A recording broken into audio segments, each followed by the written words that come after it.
próximo tema é sobre o Covid em Almada. Claro que também podemos generalizar um pouco para o contexto nacional. Dito isto, vou passar a palavra ao Nuno. Ok, então, em relação ao Covid em Almada, o que é que eu posso dizer? Enfim, acho que não sei o que é que posso dizer muito diferente a nível nacional. Posso dizer que, pronto, nesse caso falar em direto do partido, o CDS Almada tem-se reunido várias vezes com vários responsáveis, ordens de médicos, ordens de enfermeiros, agora esqueci-me a comissão que gera a nível regional da Lisboa Vale do Tejo. RS. Ok, mas em termos a nível da saúde mesmo. Não sei se tem outro nome, pronto, não interessa. Pronto, o CDS Almada tem feito... RS? RS? Ok, então pronto, fui eu que não sabia. O CDS Almada tem estado muito ativo e o feedback que temos recebido é negativo. É negativo, é sempre a apontar falhas na gestão do governo da pandemia a nível local.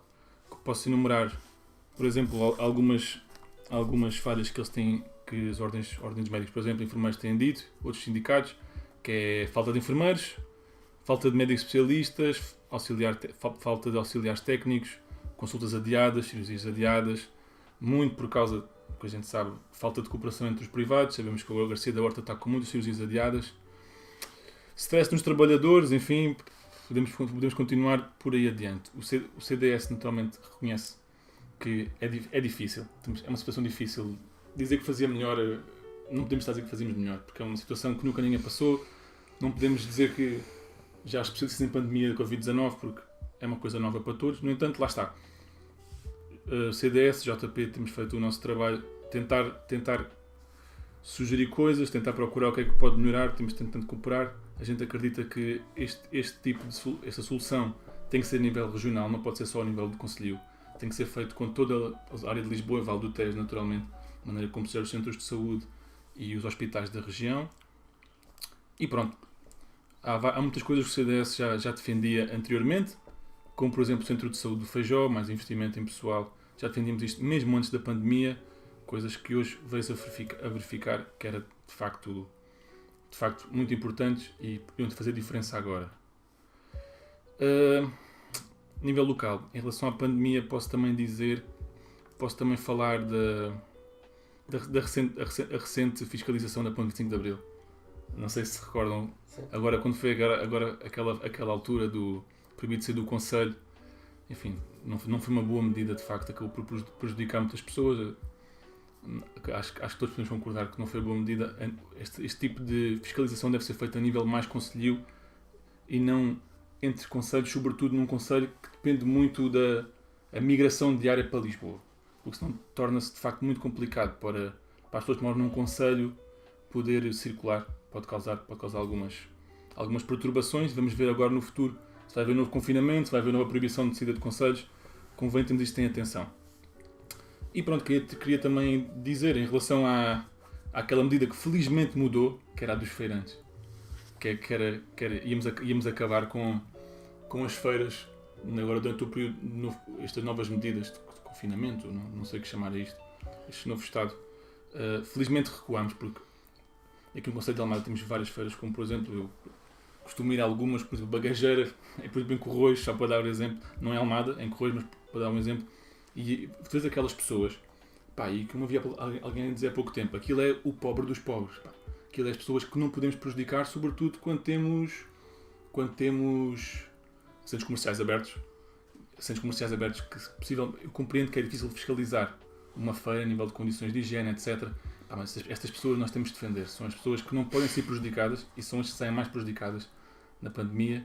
E pronto, estas são algumas coisas que o CDS Almada tem vindo, e o JP, tem vindo a sinalizar e dar alguns conselhos à Câmara.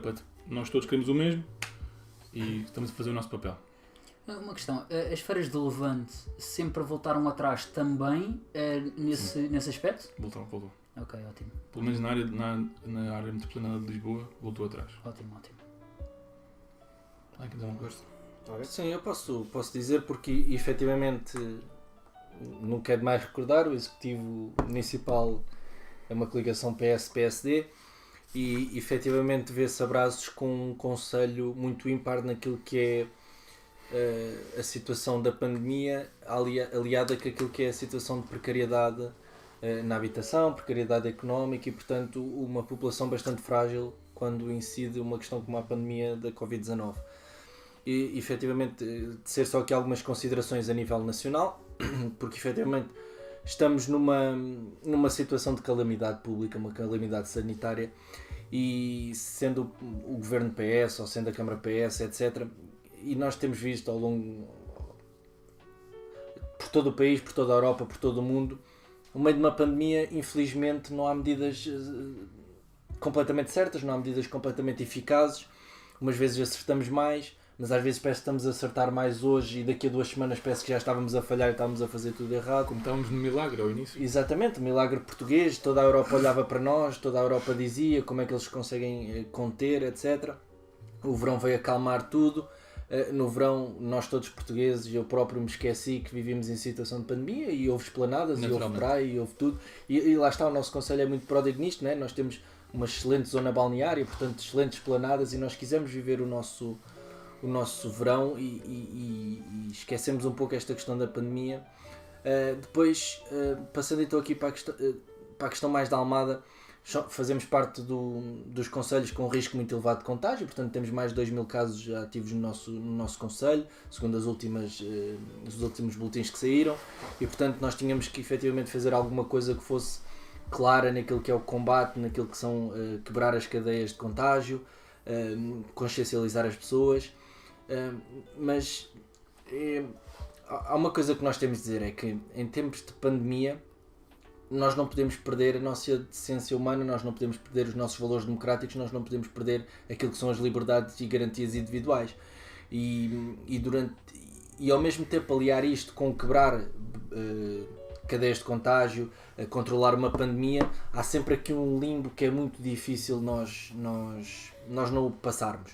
Eu sou um grande defensor das liberdades e garantias e, portanto, ainda me lembro no início da pandemia, com o estado de emergência, com o estado de calamidade, quando foi suspenso o direito à greve, ainda me lembro aqui o bichinho que ficou cá dentro, porque efetivamente a defesa dos trabalhadores nunca deve parar. E por falar disto, a defesa dos trabalhadores, há trabalhadores muito mal tratados no nosso concelho, e são os do Hospital Garcia da Horta. O Hospital Garcia da Horta já tinha uma situação de debilidade enorme, de fraqueza, já serviu uma população muito maior do que aquela para a qual foi concebido, e neste momento a sua capacidade para combater o Covid-19 já está completamente esgotada, toda a sua capacidade de combater outras doenças já estava esgotada na altura, e portanto é fundamental que nós comecemos a atacar estes problemas e que se comece a reforçar os meios humanos, os meios técnicos, reforçar as questões da salubridade, e acho que a Câmara tem feito isso durante aquilo que foi o confinamento e etc. O reforço da limpeza das ruas, da higienização dos espaços, acho que efetivamente houve um esforço. E nesse sentido, deixar só aqui, e prometo não me alongar muito, vou dizer por alto, aquilo que é o combate à pandemia que a Câmara Municipal aprovou naquilo que foi o chamado Plano Almada Solidária, que se dividiu em 3 vertentes: a Almada na questão de emergência, a Almada mais próxima, a Almada cuida. E portanto, na questão de emergência, eu acho que há um número que é importante nós também dizermos aqui, eu penso que ele ainda está em ativação, e é serviço público, o 810 20 40, porque todos os municípios podem ligar para este número para relatar situações de emergência, quer carências económicas, quer contas por pagar, quer situações de precariedade, e acho que é importante que a Câmara Municipal avance com este tipo de medidas. Uma Almada mais próxima naquilo que é o apoio alimentar, de mercearias, de balneários públicos, próprios, tivemos estaleiros municipais a reparar e a arranjar eletrodomésticos para famílias que tivessem situações de carência. Isto foi muito importante. E portanto disponibilizaram-se máscaras, disponibilizaram-se bens de primeira necessidade, farmácias sociais para ajuda na aquisição de medicamentos, uma linha de apoio, aquela que já falei, o apoio a associações e coletividades, que foi mais do que 1 milhão de euros nesta fase. E portanto tudo aquilo que a Câmara Municipal pudesse fazer era escasso, era pouco, nunca responderia, mas efetivamente acho que a Câmara Municipal, e por força daquilo que são os partidos que estão no Executivo, teve uma resposta clara. Agora, não posso deixar de fazer aqui esta provocação, e vou-me calar e vou passar a bola, que é uma candidata à presidência, Ana Gomes, falou e teve uma frase polémica no contexto que nós vivemos em Portugal, que é, falou-se da requisição dos privados para combate à pandemia. E efetivamente já se falou aqui, já se falaram noutros fóruns, que deve haver uma aliança mais forte, mais estreita entre aquilo que é o Serviço Nacional de Saúde e aquilo que é a resposta dos privados. Ora, eu acho que efetivamente é a altura de nós esquecermos e deixarmos de ter pudor, e vou ter cuidado com as palavras que vou dizer para não parecer demasiado à extrema esquerda, mas deixarmos de ter pudor, e numa situação de calamidade pública acho que é urgente que nós chamemos os privados a atuar de uma forma mais consciente e menos voltada para o lucro. Porque efetivamente nós estamos numa situação em que, se o nível de contágio continuar, se o nível de número de infectados continuar no nosso concelho e no país, o nosso Serviço Nacional de Saúde não vai conseguir responder, e nós não podemos estar preocupados com aquilo que são os lucros, os direitos e as garantias salvaguardadas daquilo que é a saúde privada, e temos que efetivamente chamar esta resposta na área da saúde para isso. Neste caso seria Exigir, claramente, uma requisição é isso mesmo, é exigir. Sim, E deixa-me só terminar, que é, se nós há uns tempos pudemos fazer requisições civis dos enfermeiros, se nós há uns tempos pudemos fazer requisições civis dos condutores de matérias perigosas, ora, num estado em que estão a começar a morrer, não, já morreram mais de 2.000 pessoas, mas poderão começar a morrer pessoas porque não temos capacidade de resposta, ora, eu sou taxativo nisto e digo claramente, é necessário fazer requisição civil dos privados.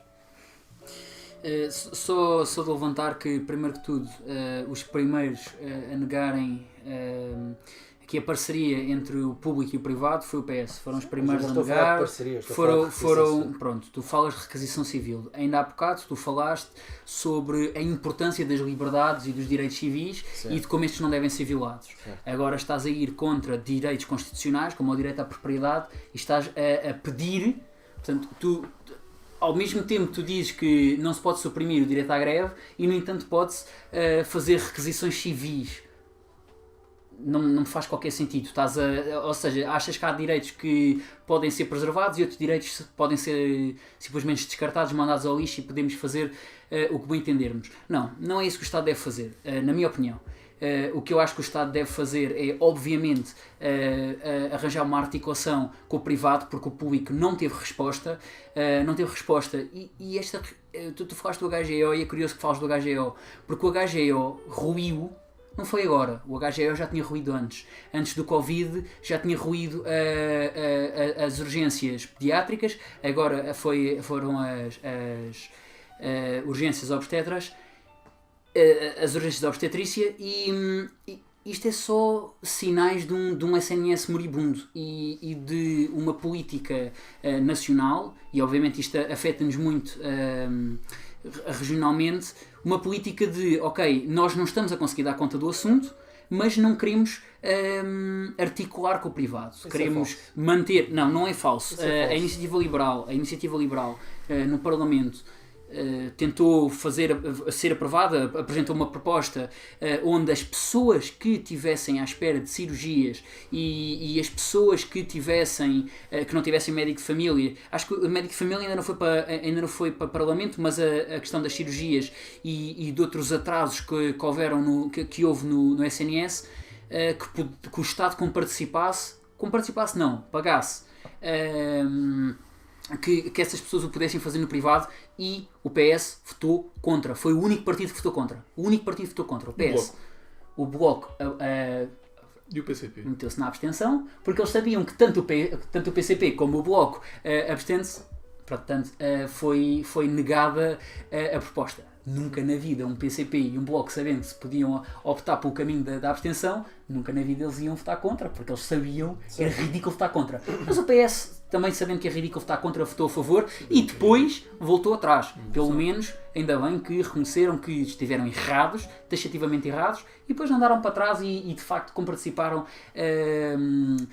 as cirurgias no privado, porque nós não estamos a falar, a nossa crise de saúde pública não é só o Covid neste momento, é o Covid, as consultas oncológicas que estão por fazer, tratamentos oncológicos que estão por fazer, rastreios oncológicos que estão por fazer, cirurgias, e já para não falar das consultas normais, porque essas já nem sequer ninguém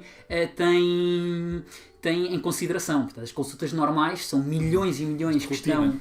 As consultas rotina, que são consultas que são fundamentais para a saúde pública e onde um médico de família consegue encaminhar a pessoa e isso tem consequências muito, muito boas na saúde pública e que já nem existem. Quanto mais é o estresse oncológico. Portanto, nós vamos saber nos próximos 10 anos quantas pessoas é que morreram, infelizmente morreram com cancros porque não fizeram colonoscopias agora. Porque não fizeram colonoscopias agora, porque não fizeram coisas que o Estado taxativamente não quis por causa da ideologia. Não é por causa da ideologia. É por causa da ideologia. É por uma questão de sanidade das contas públicas. Porque se tu estás tão preocupado com a saúde das pessoas,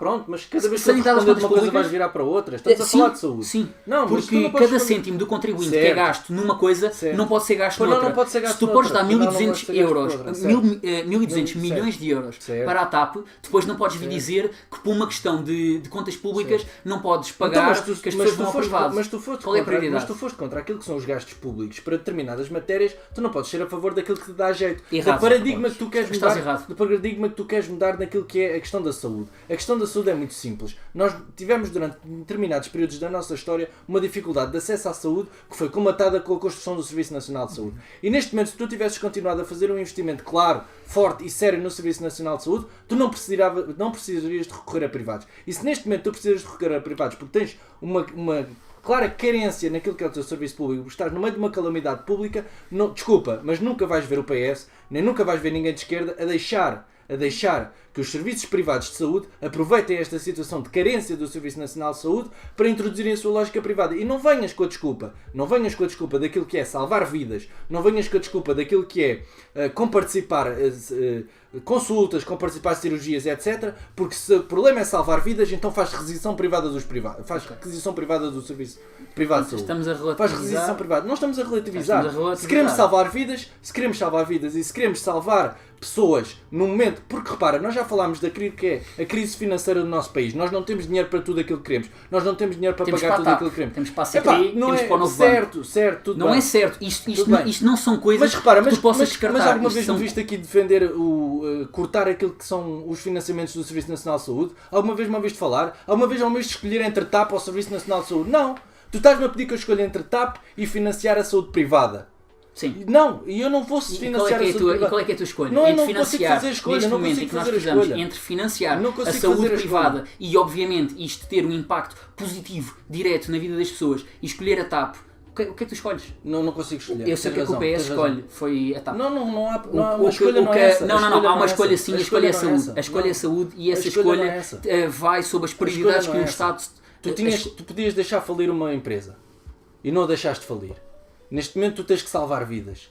E deves salvá-las. E entre deixar falir uma empresa que nós falámos da última vez, uma empresa disfuncional e que não funciona e que não vai funcionar porque não tem qualquer rumo de funcionamento e não tem qualquer não tem nenhumas contas específicas e nenhum relatório que mostre que alguma vez venha a funcionar, mas e o Estado prefere investir num buraco do que na saúde das pessoas. Não é prefere, isso é falso. O Estado, o Serviço Nacional de Saúde, todo o orçamento que é pago pelo Serviço Nacional de Saúde, 40 e tal % dele é canalizado para os privados, é canalizado para suportar e para apoiar o Serviço Nacional de Saúde naquilo que ele não tem capacidade. O que estás a dizer é falso. Estás a usar o medo, estás a querer levar as pessoas a acreditar. Sabes quem é que também, sabes que outro país é que também dá a pena, sabes qual é o outro país que também dá 60% do orçamento da saúde para a saúde pública, para a saúde pública no sentido mesmo público e não privado? Sabes que é outro país? Sim, Cuba. Não. Então. O S. Certo. Estados Unidos da América. Os Estados Unidos da América também dão 60% do seu 60% dos gastos de saúde nacionais são para o público. São dados pelo Estado, são garantidos pelo Estado e o resto é que é privado. Certo. É a mesma coisa que Portugal. Portanto, se tu não defendes, e eu sei que tu não defendes porque é impossível defenderes o sistema de saúde americano, então porque é que defendes o nosso? Não está certo, a maneira como o investimento está feito não está certo. Nós precisamos de várias coisas no SNS. Uma delas passa por reestruturamento. Eu já tinha explicado isto a última vez. As coisas não é só tirar dinheiro à barda, e eu já vou deixar falar, que eu sei que estou-me a alongar, mas isto obviamente, como estudante de medicina, isto é um tema muito querido para mim, e eu vejo em primeira mão o que é que acontece. E o Serviço Nacional de Saúde e as coisas que passam pela função pública em relação à saúde têm montes de problemas de burocracia e precisam de ser reestruturadas. Os hospitais não conseguem funcionar porque o Estado não permite que eles funcionem. Porque a quantidade de burocracia, a quantidade de papelada que tu tens que preencher para fazer a medida certa, que por exemplo um privado faria na hora, é ridícula. Fazes sempre com desfazamento. Isso não é verdade. Isto não só é verdade, a melhoria que tem sido feita em termos de gestão, em termos de produtividade, em termos de eficácia e eficiência dos hospitais tem sido enorme, não só com governos socialistas, como governos sociais-democratas, e não tem sido enorme, e eu meto-te aqui a falar com um gestor de saúde, como eu falei em debate, e ele vai-te dizer exatamente o contrário do que tu dizes. Tu podes conhecer uma realidade de contas públicas em alguns aspectos, na saúde provavelmente não conheces. E na saúde é o que eu te estou a dizer. Mas que eu não conheço? Mas o que é que tu conheces do que eu conheço ou não conheço? Tu sabes lá se eu tenho camaradas meus que são consultores na área da saúde e que ajudam e que ajudaram com bastante vigor a que a eficiência dos hospitais melhorasse, dos hospitais, das unidades de saúde familiares. Portanto, há uma melhoria contínua daquilo que é o Serviço Nacional de Saúde. Se tu me dizes assim, não chega, não é suficiente, não é. Mas a forma de garantir a saúde pública de todos os portugueses, um acesso universal, um acesso incondicional e que não dependa do lucro, não dependa da capacidade deles pagarem, não passa por parcerias com privados, não passa por dar mais... Sabes que países é que fazem parcerias com o privado e fazem exatamente o contrário do que tu dizes? Vou dizer, a Alemanha, a Áustria... Não, isto é importante ouvir, porque tu depois, se for preciso, noutra coisa, defendes estes países, e é bom que as pessoas saibam. Alemanha, Canadá, Japão... Áustria, Suíça, países do norte da Europa. Portanto, é assim, a minha questão é, nestes países não há qualquer dúvida que a saúde funciona melhor. Não há qualquer dúvida, e ninguém acha que a saúde portuguesa... Deixa-me só acabar. Claro. Não há ninguém que vá defender que a saúde em Portugal funciona melhor do que a saúde funciona na Alemanha. Há um organismo que diz que temos o 13º melhor Serviço Nacional do Mundo. Disse em 1990. Não diz os últimos estudos em 1990. Eu conheço esses são 2018. Não sejas desonesto intelectual. Mostre. Eu li os estudos mais recentes. Está em casa a ver.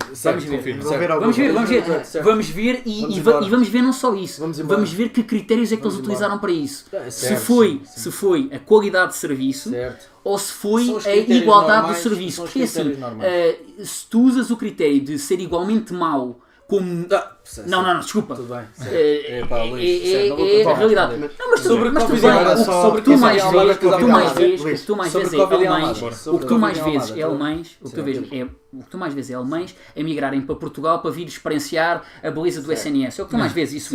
Mas há uma coisa muito excelente no nosso Serviço Nacional de Saúde, é que independentemente de onde as pessoas venham, nós garantimos acesso à saúde e não lhes cobramos nada e sabemos que... A única coisa que é excelente no Serviço Nacional de Saúde são os profissionais de saúde, que são a única coisa que mantém o SNS à tona, e é preciso.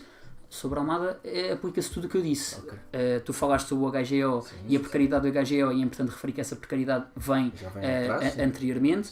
Depois tu falaste-me de consciencializar e quebrar as cadeias de contágio. Uma questão que eu tenho visto aí muito, e isto aqui nem sequer é pronto para ser polémico, nem é para ir contra vocês, não sei se vocês conhecem. Não é para ser polémico, é só porque uma coisa que tem acontecido bastante é as escolas do Conselho não estarem a reportar os casos de Covid aos encarregados de educação. E inicialmente eles começaram com uma medida que foi uma turma, se um aluno estivesse infectado com Covid, eles faziam com que toda a turma ficasse em isolamento profilático, e agora o que fazem já não é isso. É meramente a pessoa que está à volta na carteira. E escondem, e isto eu estou a falar porque eu conheço muito bem uma pessoa que trabalha numa escola, e a escola, efetivamente, a direção esconde dos pais estes casos. Isto é uma coisa que faz sentido? Isto é uma coisa que esconder faz sentido? Vou deixar aqui o André Sim, não, eu aqui propositadamente não quis interromper ninguém porque achei mesmo uma troca interessante, acho que qualquer pessoa que esteja a ver o que estou e portanto não quis acalmar os ânimos demasiado cedo. Mas de facto, acho que voltando ao assunto do Covid e de Covid em Almada, em primeiro lugar, é aquilo que o Nuno tinha referido logo no início, de ninguém pode dizer que faria melhor, certamente, porque é uma situação com tanta incerteza à volta, etc. Isso é de facto importante realçar. Nós pormos aqui a dizer que qualquer um de nós faria melhor, de certeza, se lá estivesse aos nossos partidos, é um bocado como aquele treinador de bancada que ganha todos os jogos porque nunca treina nenhum. Portanto, eu acho que isso não podemos dizer certamente, com certeza, que faríamos melhor. Agora, temos o dever de fazer oposição, de apontar as coisas que achamos que estão erradas e de procurar sempre melhorar, como tem sido feito. E aqui não é só mérito dos maiores partidos de oposição, como PSD, CDS, a própria Iniciativa Liberal. Sempre que há medidas mais extremistas, aquela questão da aplicação, etc., que tiveram iniciativa, isso aí nós temos de fiscalizar o governo e temos de ver quando é que vai longe demais. E aí a requisição civil para mim seria um exemplo do ir longe demais. Mas pronto, sobre o Covid, sobre o Covid em Almada, claro que temos de mudar, temos de tomar as medidas necessárias e acho que isso tem vindo a ser feito. Acho que com mais consistência, ou seja, estes casos destes meses, outubro, novembro, eu sei que para nós no dia a dia foram se calhar imprevisíveis, mas se calhar para alguém que estudou saúde, se calhar o Luís consegue dizer melhor que eu, este aumento no outono e inverno era já previsível. Portanto, estarmos a mudar de medidas semana a semana, porque esta semana houve mais casos, porque é preciso um quadro de estabilidade que diga às pessoas estas vão ser as medidas ao longo dos próximos meses, estão preparadas para o aumento de casos, estão preparadas também para se aliviar, mas não estar sempre quase a reagir e às vezes... E ainda não estamos no inverno, só de sim, e ainda não estamos no inverno, aí é que nós vamos ver como é que elas moram. Vai ser pior bastante. Vai ser uma pandemia. Há países que já estão, acho que não qual é que foi que agora estendeu já o período até março, coisas assim já estendem o período de emergência ou calamidade. Sim, ou, em Madrid, acho eu. Até uma coisa, não sei se vocês acham que assim em Portugal seria bom ou não. É o que tu disseste. Não, acho dava que algumas estabilidade, medidas, sim, exato. mas por outro lado, sim, com alguma flexibilidade para se trocar. Mas... E isso tudo é um investimento a que prazo? A curto prazo? Ou seja, fazemos isto até março e depois de março é a confusão total. Eu vi hoje uma coisa que é a vacina de Oxford está prevista, mas nós já sabemos o que é que isso quer dizer, até o Natal. Sim, está bem.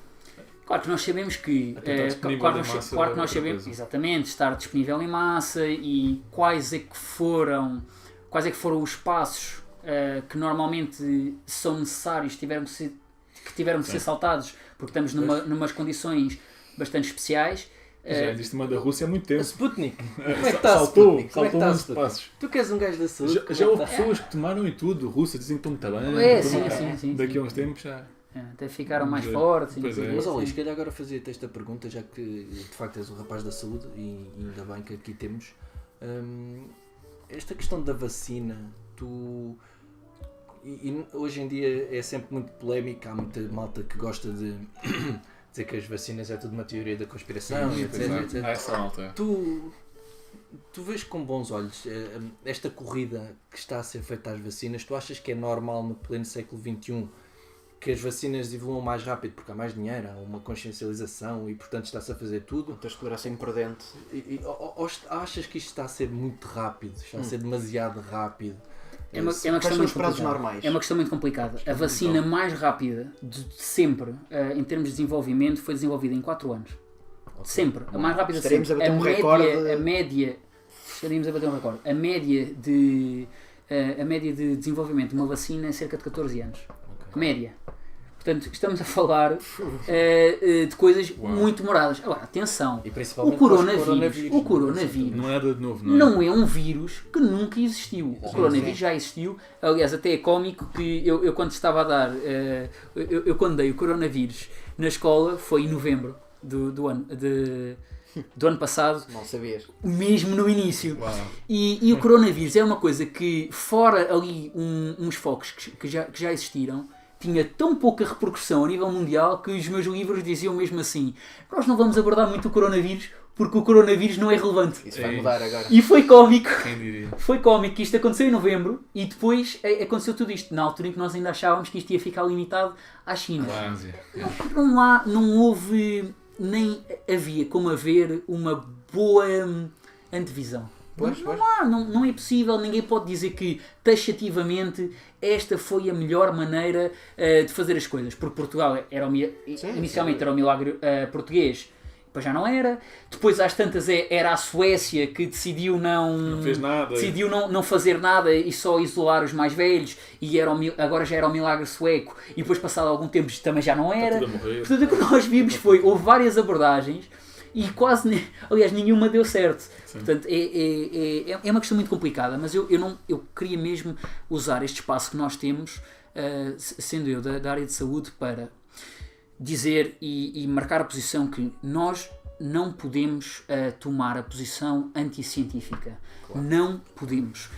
A ciência não é feita às três pancadas, não é feita com bocas de um osteopata qualquer, não é feita com bocas de um pseudocientista qualquer, é feita com um escrutínio enorme de pares, e vocês sabem que na vossa área ninguém pode afirmar nada do ponto de vista económico sem haver um escrutínio de pares enorme, sem as coisas terem que ser corroboradas, bem estudadas, com toda uma história da ciência para trás.